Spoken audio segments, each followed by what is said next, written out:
All right, welcome back to Blue by 90. I'm Justin, joined by Jack today, and we've got Brice Marich from the Michigan Insider 247 Sports. Brice, thanks for joining us, man. It's good to see you again.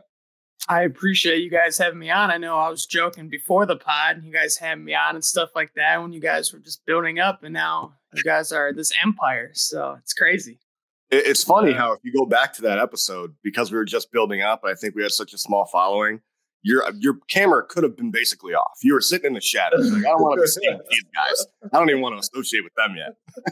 Yeah, that was a dark time for me. That was literally a dark time for me. So yeah, different times now. There we go. No, yeah, it's exciting to have you on. I mean, you and I have talked on and off throughout the whole process here. Now we've got a whole site and stuff, and it's exciting. But hey, man, you're doing good stuff too still. Don't think that you're like, nobody's passing you by right now. That's for sure. I'm trying. I'm not like Jeff Gordon here flying by everyone, but I'm keeping pace, with the tracks. So it's all right. I'm doing decent, I would say. There you go. Yeah, man. I mean, exciting times here going into camp for Michigan football. I feel like for you guys, does it feel the same as like as we are, where this is where a lot of people start getting into football mode, right? Yeah, no, I mean, for Michigan too, especially with recruiting wise, they had about 6 commits for the longest time, and people hit the panic button of what's happening with Michigan football recruiting. And in the past 2 months, they've picked up 7 commitments, and most of them are their top commits in the class of, the 2023 class. So things are going in the right direction. They're on the outside of the top 25. They're knocking on the door. Eventually, I think they're going to get there. I'm inside the top 25 for sure. We'll see where they eventually land on signing day. But yeah, this is the time where I think you're going to see recruitment start to slowly but surely make a move, and we'll see some more decisions coming up. Why do you think it seems to be taking Michigan so long to kind of land these guys? Is it just people are holding out like on longer commitments because they're higher ranked recruits? I mean, what do you think's going into it? I think it's a multitude of things. I mean, a lot of people anticipated just a top 10 class coming off a Big Ten championship and college football appearance. Mm-hmm. But then you have the open public flirtation from Jim Harbaugh on signing day, which is not an optical, the greatest look to happen on that day too. And that's not to say they had a bad signing day class or whatever for that cycle. It was great, but it's just not a good look. You lose your coordinators, both of them, Mike McDonald and Josh Gaddis.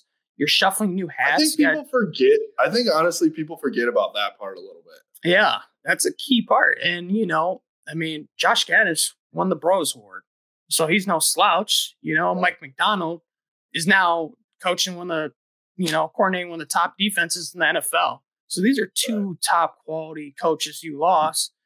And I would say the other thing too is you're shuffling hats. So now you got new coordinators, and you got, Mike Elston, who's replacing Sean Nua. Jay Harbaugh is now the safeties coach. I think he's worn every hat here. Yeah. So it's musical chairs with him. But yeah, it's been really crazy. And at the same time, too, flat out, they've missed on some guys.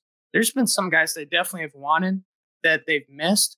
But in years past, I think it's the opposite role for Michigan this time around, where there's been a lot of offseason hype and recruiting offseason wins. Opposing fans like to joke. And they're like, well, let's see how Michigan looks on the field. And then they kind of stumble, at the very end of the season.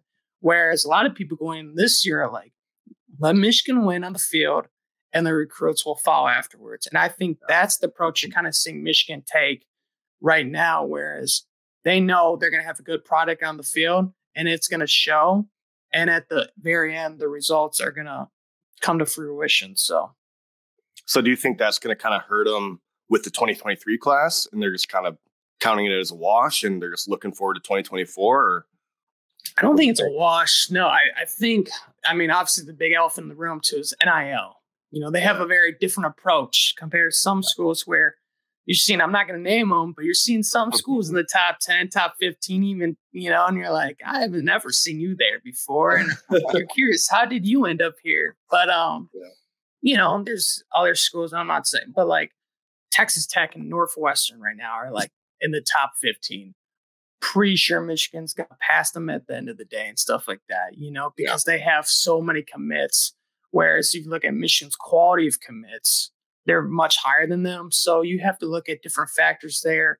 But I think this class can still, I think you asked me, Justin, where I think they would finish. I think in the top 15 to 20 range as of today. Now, could they surpass that? Sure. But as of right now, I think 15 to 20. And if people are freaking out about that 15 to 20, you got to look back at the 2018 class, which had, you know, Aiden Hutchinson and Ronnie Bell and Haskins and key pieces that beat Ohio State, made them to what they are today.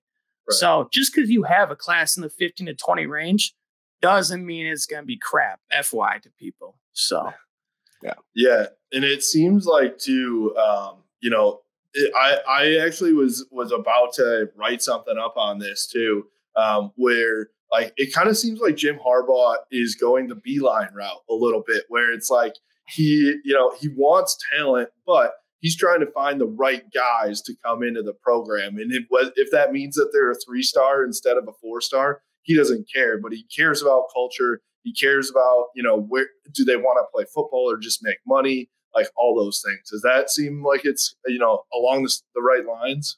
Yeah, I think you hit the nail on the head there. You know, when you're looking at why Michigan had so much success last year, a big thing you heard at every press conference, talking to all the guys, was just the culture. They just harped on it, preached it every freaking day. And it was, you know, one of like, we got to beat Ohio State. We're doing these drills. We're doing all this. But it's just the mentality, like you're talking about, the demeanor, the attitude they had behind everything they did.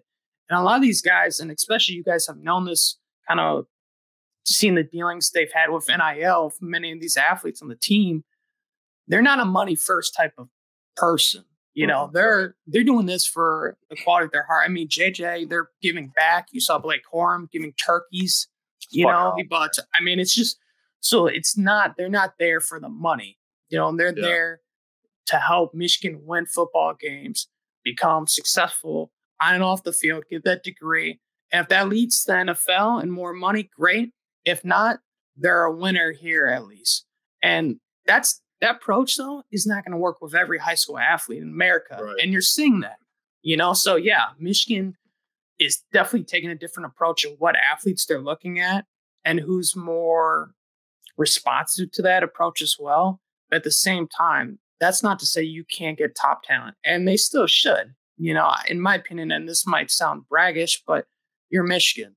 You know, you should still be able to land these 4-stars and even some 5-stars at the end of the day. So, again, I think they have a great shot at a great class, but they do need to close on some guys, and they have missed some right now, and that could change, especially with a great year. Yeah, I mean, the question I have then is that strategy, is the strategy that Michigan's going with right now, is it sustainable, right? I think we all, you know, NIL is going to be, there are already talks right now. Tommy Tuberville, you know, the greatest politician of all time, is like, you know, they're already talking about congressional stuff with NIL and all that type of thing. So, you know, NIL is going to change, and it might benefit Michigan in the future, but you can't just have shitty classes in the meantime. You know, you do have to play the game a little bit, right? So is there, you know, a balance there? How do you think Michigan feels? Because they're, you know, from my perspective and hearing some things, that Jim Harbaugh is like ready to pony up and do some things, because I think he's been pissed off about missing on some of these guys that are being poached by, you know, another school, and because there's an upfront cash thing. Do you see Michigan possibly going into that realm at least a little bit, or will they stick to their guns? I think right now it's the Wild Wild West. Anything's legal. You can do anything right now. But I think in a couple of years, I think the sense maybe even Michigan feels is there are going to be some restrictions. There are going to be some guidelines. I know a big thing for them too is how, if they did take that approach to that type of NIL, how that would affect the locker room. That's a big thing people are starting to wonder too, because you're seeing guys, there's reports of Jordan Addison and USC maybe not getting what he was promised, and how's that going to affect the team culture? And maybe they're not getting the catches because of whatever reason, but in their NIL deal for this guy, it says you need to have this many catches. I mean, there's so many things going to affect locker room and the culture in Michigan. Like you said, that's kind of what brought them to where they were last year. But at the same time, like you said, can they sustain having a class in the 20 range every year? I don't think so. To compete with like Ohio State, and you're seeing teams like now Michigan State in the top 15, top 20. The Big Ten is getting better. They've got like multiple more 4-stars at this point, right? They got 9, and Michigan's got 6. Yeah. Yeah.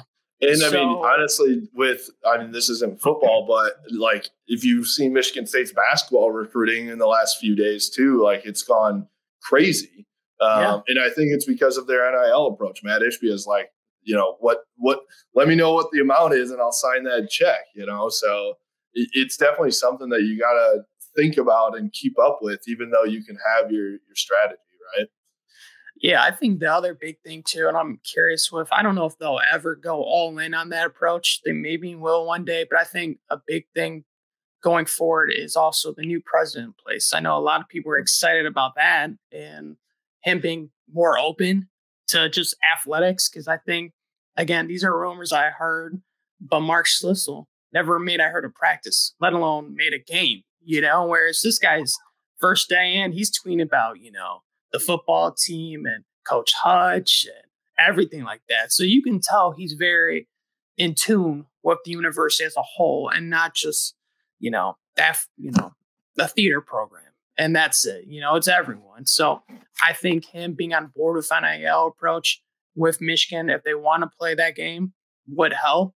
That's not to say they will, but like at the end of the day, I feel like they might have to make that push if they really want to compete with the big boys, especially if there are going to be no guidelines, in a couple of years.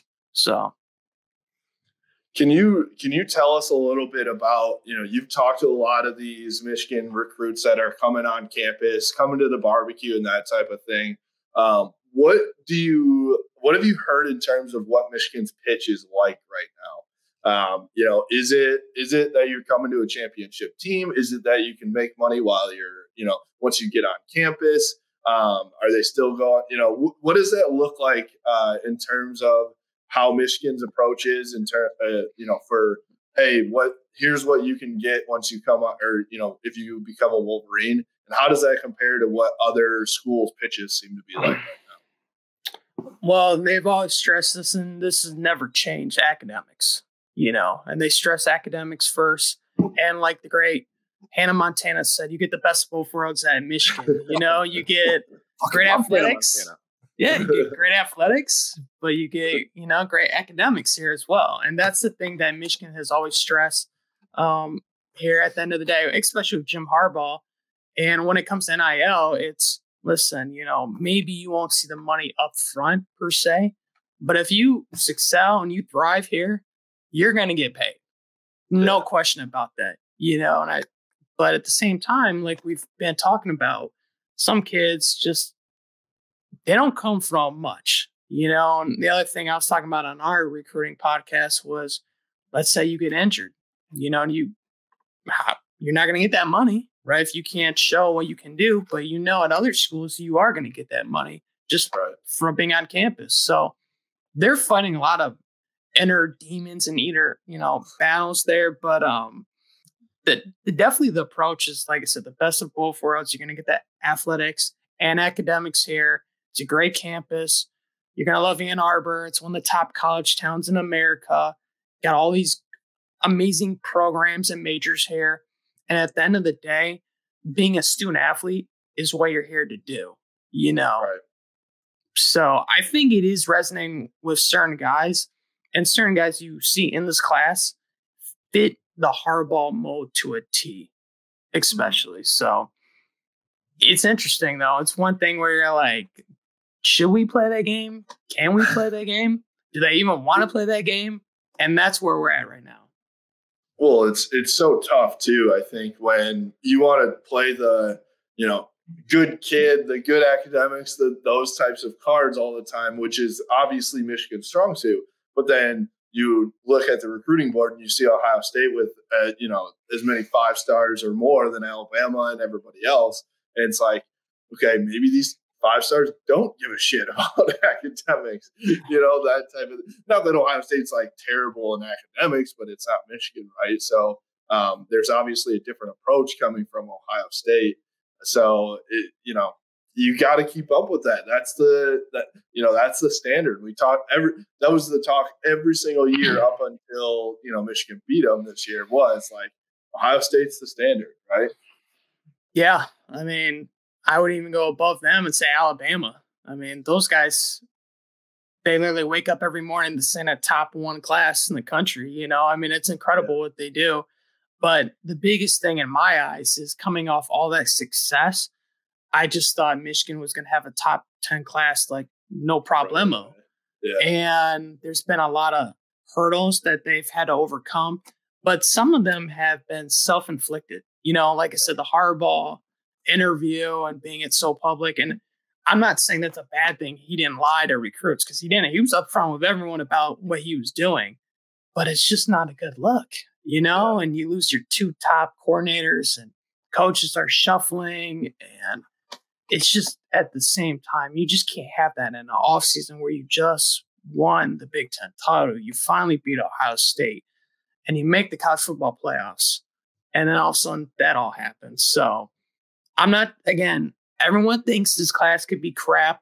It's not going to be good, but it's going to be as good as I thought it was going to be. I don't think so. Could that change? Sure. But as of right now, I don't see that happening.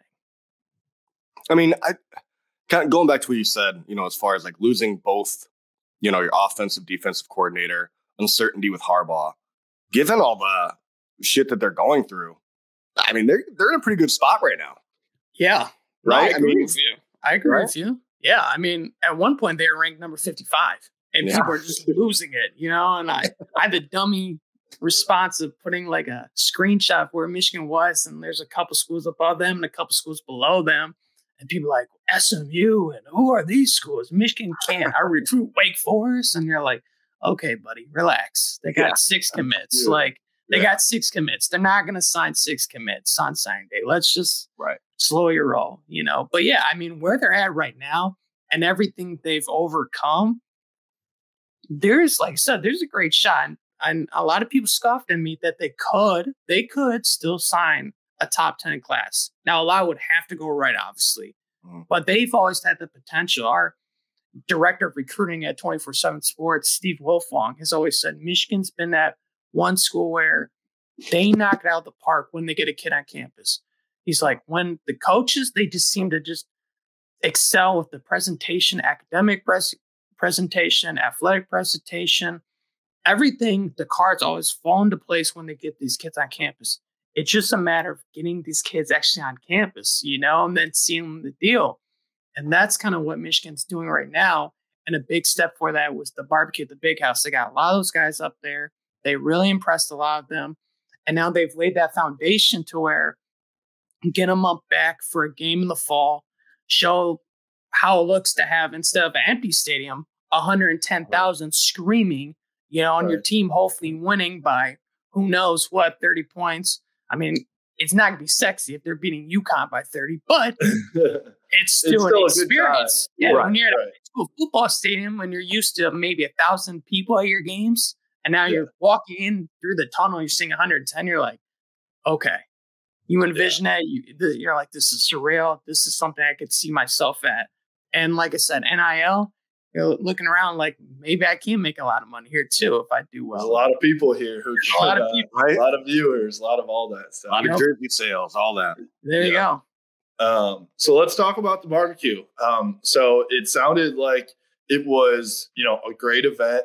They had a lot of guys on campus, a couple no-shows, which wasn't, I'm sure that happens all the time, right? Every year. Things come up. I think there were a couple big ones. Who was a Michael Gardner that, flipped and went to Oregon, which was a tough one. But ultimately, it sounded like the whole thing was a success. And so, yeah, tell us about it. Yeah, so this is an event that actually was started back from Rich Rodriguez. So if he gave us anything at Michigan, this is something we can thank him for. The barbecue at the Big House. This is his baby, and it's been carried on through Brady Hoke and obviously Jim Harbaugh. Fun fact, real quick. Fun fact: Rich Rod is invited to my brother's wedding coming up here because his fiance is like best friends with his daughter. So maybe we get a real time interview with Rich Rod at the wedding. Who knows? Wait, A-Rose wedding? My brother, yeah. I wasn't sure if you said your brother or cousin. I was like, I see Craig. Yeah, that's impressive. Jeez, you get the A-list coming out. Yeah, get him wasted and get a couple quotes from him. Yeah. I'm gonna bring him up during my best man speech. Yeah, hey Rich, come over here, join me for this. Yeah. Sorry, man. Go ahead, Brice. No, man, that's some good stuff. That's the intel, man. I'm never gonna have compared to you guys. BB90, man, you guys bring the hard hitting stuff. I don't have any of that kind of stuff. But the barbecue, the Big House was a really good event. I would say they had close to about 50 visitors. So I mean, It was packed with guys. A lot of 2024s, not as much 2023s, but a big thing they had were a lot of the commits in the 2023 class were there. And that's key because a lot of these guys had never met each other. They're in a big group text, they're on Snapchat together in a group, whatever thing. And they connect through there. But it's one thing, like when you guys first met up, the boys, you're like, it's different meeting up in person, getting beers and stuff like that compared to just doing a little Zoom call like this or whatever. Right. So it was good for them to meet up. But yeah, Michigan had some top guys. Obviously, the biggest was 5-star quarterback Jane Davis from Providence Day in North Carolina. He's a guy that Michigan now has at the top of their board after missing out CJ Carr and Dante Moore. He's in the class of 2024, though. But he's the guy that Matt Weiss has identified, Jim Harbaugh has identified as a perfect program fit, culture fit, everything they're looking for. And they made it clear that he's not a want, he's a need. And his father stressed it out. His father even told us that Michigan didn't roll out the red carpet. They rolled out the red carpet on top of the red carpet. I mean, It was... Wow, there you go. They definitely looked to impress that group. He came with some teammates, Channing Goodwin, who's a 4-star wide receiver. His dad, Jonathan Goodwin, played at Michigan years ago, so he's a legacy recruit. I think Michigan sits really good with him. He's in the same class and he attends the same school. Jordan Chip, he's a 4-star wideout as well, attends the same school. So they all came as a group. And there's another 4-star cornerback, but he's in the class of 2023, Chris Peel, who was also up there. He's looking at Georgia, LSU, a couple of the top schools down south. But he came up, really enjoyed his time. And I think right now, we talked again before the podcast started about Jane Davis. Everyone wants to know about Jane Davis. And, you saw predictions coming of Michigan, maybe landing him. And maybe he might commit at the barbecue. And I know for a fact that Michigan definitely would have loved if he committed at the barbecue to get that class really rolling. Right. But he's taking his time. He told us he's taking his time. He's still looking at his options. And I think he wants to come back for a game. And I think he also likes the approach that Michigan's taking where they're not pushy. They're not pressing him to make any decisions. And he likes that, Biggest start there for him is Georgia.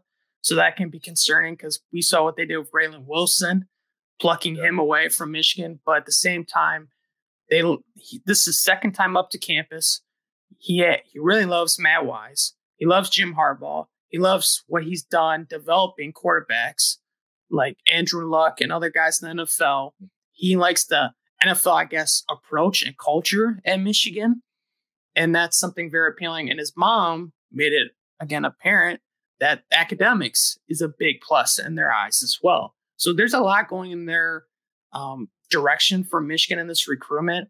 And if I had to say right now, I think Michigan's in pole position. They lead but he's a 2024 guy, and a lot can change. Recruiting is super fluid, and what I've always said, it's a marathon. It's not a sprint. You see things change all the time.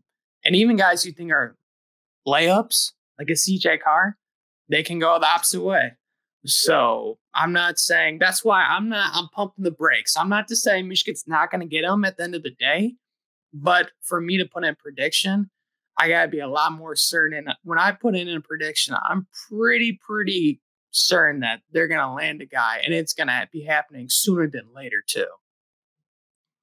Yeah.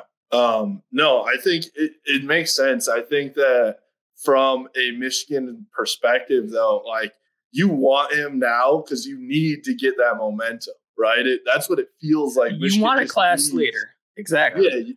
Yeah. That's what JJ did, right? And that was so big, where it was like all of a sudden when JJ was here, he became the next recruiting director type guy. And that really helped with their class. Does it feel like Michigan will struggle a bit if he holds off his commitment? I think it could. I think with the Dante Moore recruitment, how they've handled this cycle, they haven't offered any quarterbacks. They put all their eggs in that basket, for Dante Moore. And I think that's interesting, to where once he committed to Oregon, I thought, okay, we're not going to offer other quarterbacks, right? That would be the logical approach, right? Right. They haven't offered any more quarterbacks. And I think one of the reasons why is for their standing with Jane Davis, rather than also think they're confident that J.J. McCarthy is going to be around longer than maybe they anticipated, because a lot of these guys, if they don't win the starting role, what do they do nowadays? Transfer portal. They're out. Yeah. And I know from you guys have intel and you guys know him pretty well, he doesn't seem like the kid that's just going to bounce if he doesn't get that role. He seems pretty happy here. So I think Michigan is kind of in a good spot. Plus, they took 2 quarterbacks last cycle, more developmental guys. But at the same token, like, I feel like they can wait. And you never know with Dante Moore. I'm not saying they're going to get him, but he committed to a school that now is not really in that conference.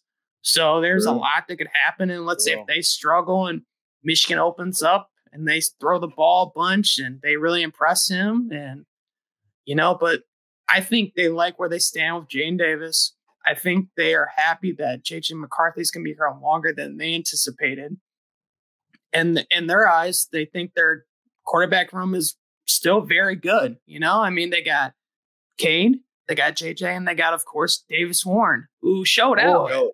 He showed out, man, at the spring game. Give props to him. So I think they really like that quarterback room, and I don't think they're going to be making much moves. And I think that's another big appeal to Jaden, that not only are they not really offering guys in the 2023 class, they're shifting those eggs from the Dante basket over to him.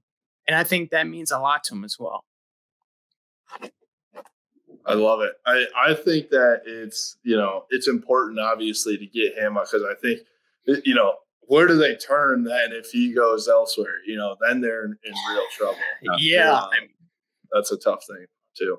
Yeah, for you to lose essentially 2 5-stars in your backyard and then somehow potentially now land another 5-star, that's as lucky or as fortunate as you can get. But if they don't land Jane Davis, like you said, then where do they turn? Obviously, there's the transfer portal, which Harbaugh has shown he's willing to go on. You got Jake Rudock, Shea Patterson, John O'Corn. He's willing to go in there to get guys. But at the same time, we've seen that doesn't mean instant success. That doesn't mean you're going to get a guy that's going to be amazing at the same time. So it's interesting kind of the play there of quarterback recruiting. But I like where they're standing, especially with Jaden. Like I said, the family loves Michigan. He loves Michigan. I expect him to come up for a game in the fall. That'd make his 3rd trip already before his seniors as a senior. So a lot going in their direction. And they've checked a lot of boxes. It's just a matter of, like I said, you just got to close. You just got to close on some of these guys. That's what it comes down to. You got to close on some of these guys. Yeah. So let's talk about the Matt Weiss and the coordinators, because obviously they're new guys, and Gaddis and McDonald. I think we all kind of knew McDonald was not big into recruiting. He's an NFL guy. I have heard some similar things about Matt Weiss too. That he hasn't, recruiting's not like his top priority, right? But what are your thoughts on Jesse Minter and Matt Weiss now? I mean, you can throw Sherrell Moore there too, which Sherrell Moore has made it very clear that recruiting is his top, priority and has done really well. But with this new staff, what do you think about them going forward for recruiting for Michigan? Well, with the two coordinators, let's start off with Matt Weiss. I know he's been a vocal point. A lot of people on message boards and Twitter have always talked about Matt Weiss, especially when you lose the 2 5-stars. But he's been in contact with those guys essentially daily. I mean, it wasn't for a lack of effort why Michigan didn't get those guys, Yeah. But at the same time, he does have a different approach coming from the NFL. Whereas, like you said, Mike McDonald, that's just, for those guys, that's just not their thing. It's just not their thing. That's not to say they can't do it. It's just different. But I know, again, he has been one of the main guys that Jaden Davis has really pointed out as a guy he's really loved when he's looking at Michigan, considering them. And that's a big telling point. If that's one of the reasons why he's looking at Michigan, Matt, Weiss. So I think maybe it's not as strong as Forte, but that doesn't mean it has to be a weakness either. And I think that's what we're starting to see with him. As for Minter, he's been in the college game, so he knows how this works. And he coached at Vanderbilt, so he knows SEC recruiting, which can be another animal at the same time. And I know he has a lot of connections down south. He coached at Georgia State, so he has connections in Georgia, and they have tons of talent there. He coached in Tennessee at Vanderbilt, so he knows he's got a lot of connections at Rocky Top around the state. Yeah. So having connections, especially down south, I think is key, because if you're going to compete with the big boys, you have to recruit the South, in my opinion. You can't just pluck guys from Michigan, Illinois, Wisconsin, Ohio, maybe Pennsylvania and expect to win a national title. You just can't. Look at what Ohio State does. They go national, and Michigan's a national brand. I think you're seeing Minter kind of dip his toes in the pool right now. He's starting to figure it out a little more, and you're seeing guys really connect with him and bring him up in articles saying, this is the guy we're connecting with the most. When we come up to Michigan, we're hitting off with him the most. So those two guys, I definitely feel like, I wouldn't say they're a work in progress, but they're still adjusting, I would say, and I think they can get there, and you're seeing positive results, but at the same time, like I said, you got to close on these guys. That's at the end of the day, you got to close. And that's where Sherrell Moore has really done a good job, where you saw him landing like a guy like a Dax Hill from Oklahoma, where a lot of people didn't think Michigan didn't have a chance. Right. And all of a sudden they pull him out. With him though, man, it's just, that was his forte, recruiting. Now when you're the OC, you got more on your plate. You don't have as much time to be texting and calling kids and, hey, what's up? That kind of stuff. So I'm a little nervous about where he's going to be with recruiting. I know he just landed a 4-star offensive tackle in Evan Link. So he can still, he's still got his recruiting chops there. It's not like he forgot how to recruit. But at the same time, he does have more on his plate. He's working the offensive game plan now. It's not just coaching the offensive line and recruiting. It's formulating an offensive tack for each and every week. And that's going to take him away from recruiting. So you're going to need other guys to step up. And you are seeing that. Do you think Mike Elston can be that guy? Yeah. Mike Elston, exactly. So Collins Akapong, Etta, two of the guys that were up at the bar. Is that the right pronunciation? That's what I'm going with. I'll say this. I will say this. You sounded confident with it. I think that's all you need. That's how you're going to say it. That's how you're going to say it.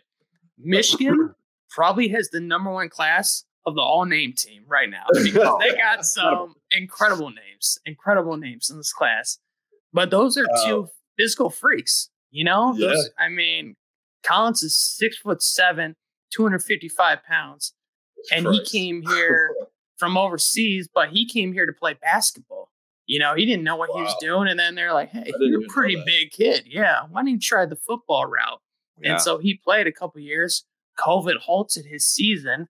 So then he had a hiatus there, got back into it. And now he looks like a physical freak. Michigan beat out Miami, LSU, some top schools for him. And that was a big recruiting win.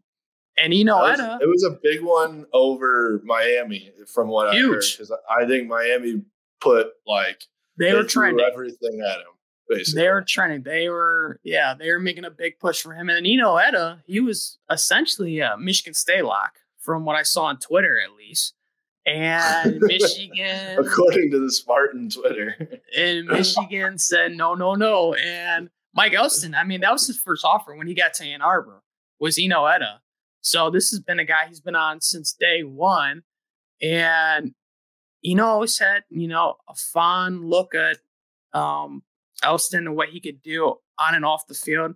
And that's the thing is, I think these guys, especially with NIL, you're going to have to really identify the talent and evaluate the talent and then develop that talent. So in Michigan, you saw that in the 2022 class. If you don't land those 5 stars, what are you going to have to do? You got to develop the talent at least, And if you're going to get guys like Collins and that have that super high upside, you got to tap into that potential and make it work for you. And you saw that with David Ojabo. It's possible at Michigan, and then Michigan's selling that.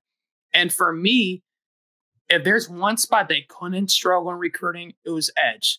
There's no reason they should struggle there because the amount of guys they've sent, and you're seeing them not struggle at all. Yeah. All right, let's end it with this here. We need to get a headline grab from you. Let's really, yeah. Okay. Let's put me in the spot. Put me in the spot. I want to make some splashes here. Okay. We'll clip it and then put it out of context and then make you look like you're ridiculous or something. That's all right. I'm already on Twitter. That's what Twitter's for. Ridiculous. Exactly. No, I mean, what would be your biggest, hot take, seriously, of the 2022 season here? Is it that Michigan's going to repeat, or is it that they fall 3 games short, or even that in recruiting, this turns around and does get them up to a top 10 class or something like that? I do a lot of recruiting talk, so I'm going to stay away from that. Like I said, I think the hottest take I had with recruiting, and people still going to call me crazy, is I think they have the potential to have a top 10 class. Again, I think they're going to be more in the 15 to 20 range, but that's not a bold I think take. They have that potential. My bold take, and this is out there, I think we're going to see at the end of the season 3 freshmen start on defense. Wow. I think Mason Graham. Will Johnson. And I think we could see Keon Saab.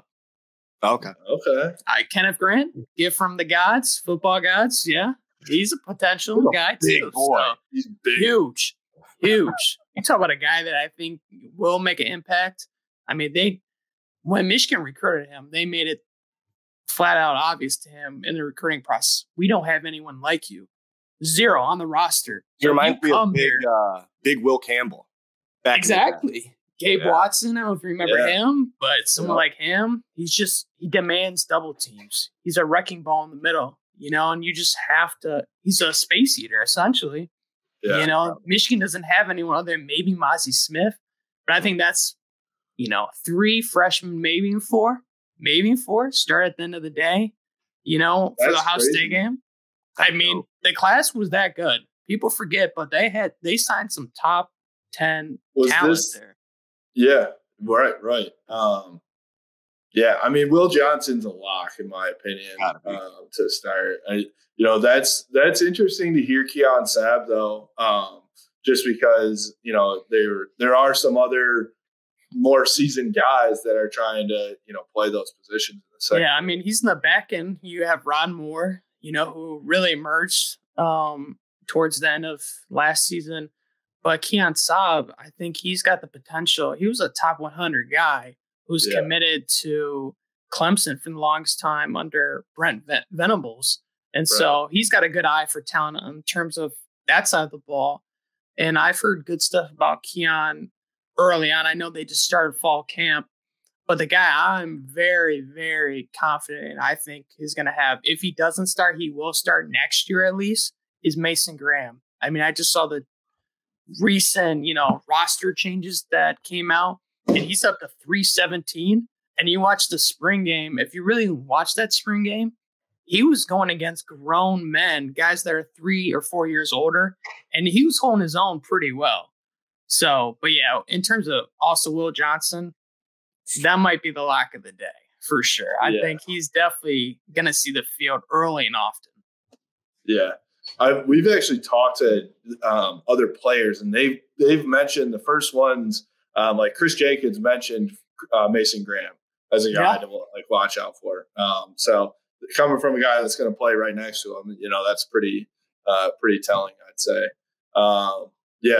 I'm excited, man, for these young guys. The thing that I love about the young guys is like, yes, this is a senior-led group and all that stuff, and now like the JJs and Donovans are sophomores and they've got a season under their belt, Andrew Anthony, but like these young freshmen that are coming in keep pushing this team to be better and better, because they're like, nobody's coming in like, oh, I've got a few years till I'm playing. They're like coming in right away to get a spot. And I think it's made some people uncomfortable to the point where like it's good uncomfortableness, right? Where it's like, shit, I gotta get in the fucking weight room. I gotta make sure I'm giving my all in every single rep. I know Blake Corum thinks that too. He said the exact same thing. He's like, dude, I simply can't like not work hard every day because Dono is right there. And like, even, some of the other guys, it's just even the top dogs, like Cade McNamara, obviously, I think the QB battle starts it all with that. And it's been really cool to see that. And I think that could be the difference in how, good or great this team can be. Yeah, it's a youth movement, essentially. The guys I didn't even mention, like Darius Clements, who shined in the spring game. I mean, but I can't say he's going to start because who do you take out? Yeah. And then Derek Moore, who's a commit to Oklahoma, flipped. Michigan got him to flip. But I mean, I was looking at his weight. He's put on a bunch of good weight as well. And he starred, I think, in the spring game as well. So there's a lot of young guys. I think they're going to play. And I think it's not Marion Walker. I mean, it's just if he puts on 25 pounds, he will be really, really good. Right now, he's like 150 pounds soaking wet, but still, it's 180. It's listed. He's listed at 180. They wouldn't lie. For sure. They would never lie. But yeah, maybe he should hit Mr. Spots. I'm not sure. But yeah, well, I think he'll find some good spots in Ann Arbor. They got some good spots there. Zingerman's and Knights. So many. Absolutely. So yeah, man, that's my bold prediction. I don't know if it's super bold. I'm not gonna say they're going to the national title or go 9-3, but in terms of like, it's just how do you keep some of these guys off the field? And like you said, from what I'm hearing, what you're hearing, these guys are they're pushing other guys, especially these upperclassmen, and that's what you want in a program. At the end of the day, you want these guys to say, hey, this isn't my spot anymore. Like, we got to compete in fall camp right away. Right. And you saw that with like Junior Colson and other guys shine last year. Donovan Edwards kind of emerged. JJ played some as well. So that's what you want. If you're going to lose talent to the NFL, you need to bring in future talent. And you're seeing that at Michigan. Yep. I love it. Well, Brice, thank you so much for joining us. We already talked about it, but we're going to grab a beer together soon. It's been too long. I've hung out with Bree. I've hung out with your sister. Haven't hung out with you much. So she's the 5-star. She's the 5-star. I'm just a low 3-star. I don't blame you. You're not gonna recruit the 3-star. You want the 5-star. I get it. So. Hey, you're the diamond in the rough that Jim Harbaugh's looking for, though. There we go. I'm the international guy, right? Exactly. There's not a lot of film out there of me, but trust me, I'm good. Trust me, I'm really good. All right. Well, tell the people where they can follow you at here so they can get all your stuff. Yeah, so I'm on the Michigan Insider on 24/7 Sports. We have a lot of great writers over there. Obviously, Sam Webb, Steve Lorenz, Zach Shaw, Alexandro. All those guys do amazing work on 24/7 Sports. As for me, you can follow me on Twitter. I'm trying my best to, be as active as you guys. But give me a follow if you guys want to follow more recruiting and hear about more of what's going on there in that world. It's with an I, not a Y. Brice Marich, Marich, and hopefully I can, compete with you guys and at least try my best in the Twitter game because you guys dominate stuff. Some of the stuff and the GIFs you guys put out, it's good stuff. It's you really can thank Justin for that. Is that him? Okay. Oh yeah, I like to tweet mostly bullshit from my account, just like random stuff. But Justin does a great job with our Twitter and getting that going and all the engagement and whatnot. But it's funny you said like the competition stuff. I saw Clayton at the Tracy Smith media roundtable, and he's like, "Man, we got some competition now, huh?" I was like, "Dude, no, don't worry about us, man." I mean, it's impressive, man. What you do, especially with Michigan football helmets on. I mean, I can't ever write a story with a helmet on, so that's impressive. Hey, I got to get myself into the zone. I get it. Yeah. I get it. Play a little Thunderstruck or something. Yeah, exactly. I got you. Yeah. Well, thanks for joining us again, man. We appreciate you. Go follow Brice's stuff. Congrats. Getting married soon. Congrats on the future wedding, fall wedding. I'm trying to follow Justin. You guys, man. You guys already beat me to the punch. I said, man, it looks pretty fun over there. I want to join that group. So, hey, man, if I'm being honest, you still got time. Get out. Running up that hill, huh? Fun. I'm running up that hill, huh? Yeah. It's all good. It's all good. Yeah. No, we appreciate you, man. Thank you. We'll be talking to you again soon. Awesome. Appreciate you guys having me on again.